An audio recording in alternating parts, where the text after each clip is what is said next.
I think America expects us to fight.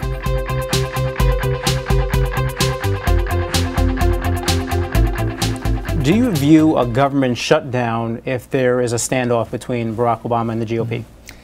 Well, none of us want a government shutdown, but it's not something that we should be so afraid of that we're willing to cave into more debt. I think America expects us to fight, and more spending, more debt. So Republicans need to be prepared to draw the line for the president. Either we add to this debt limit a balanced budget amendment or something that is pretty radical for Washington. And I won't vote for it anyway. I don't feel responsibility because I've voted for the bills that got us where we are. But this should not be something we give into. We need to demand some institutional discipline as part of this whole debate.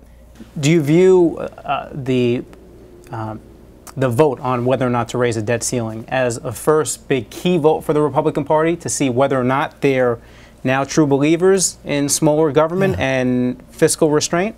Well, it will be a key vote, and I would recommend to any freshman Republican, don't let them talk you into voting for this. This is not a problem they created. They ran on a different platform, and I'm going to insist that other Republicans not support it either. The Democrats need to pass this if they want to, and Republicans need to stand firm on balancing our budget and some strong commitments to cut spending and debt. Have you looked at Paul Ryan's roadmap for balancing the budget? I introduced it in the Senate, and it's a very thoughtful piece of legislation that fixes our tax code. It fixes the entitlement programs, gives people more freedom for their Social Security as well as their health care. So it's one good idea that we need to keep out in front. And what it does show is there is a path back in the other direction that's not that painful.